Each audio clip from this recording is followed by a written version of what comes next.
Now let's discuss Prophet Muhammad, peace be upon him, as Al-Amin, that is the trustworthy. Allah subhanahu wa ta'ala says in Surah Mu'minun, chapter number 23, verse number 8, and Surah Ma'arij, chapter number 70, verse number 32. وَالَّذِينَ هُمْ لِأَمَانَاتِهِمْ وَعَهْدِهِمْ رَاعُونَ. And those who fulfill their covenants and their trusts. The Prophet Muhammad, peace be upon him, he was known as Al-Amin, that is the trustworthy, by his enemies as well as by his friends. Once a strife broke out at the time of our beloved Prophet Muhammad, peace be upon him. There was a huge flood that had almost destroyed the Kaaba. So the people, they started arguing regarding the placement of the black stone. Who will be the one who will place the black stone in its proper position?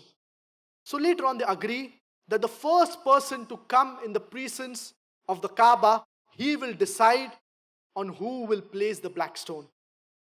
So it happened so, Prophet Muhammad, peace be upon him, he was the first one to come.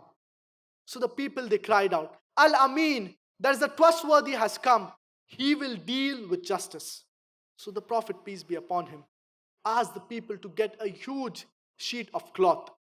He placed the black stone in the center of this cloth, and he asked the people from the tribe to hold this piece of cloth. So all the people, they held this piece of cloth, they lifted it, and the Prophet, peace be upon him, he picked up the black stone himself and placed it in its proper position. This was how our beloved Prophet Muhammad, peace be upon him, with his hikmah, with his wisdom, he prevented the tribes from going at war. This was the hikmah. This was the wisdom of our beloved Prophet Muhammad, peace be upon him.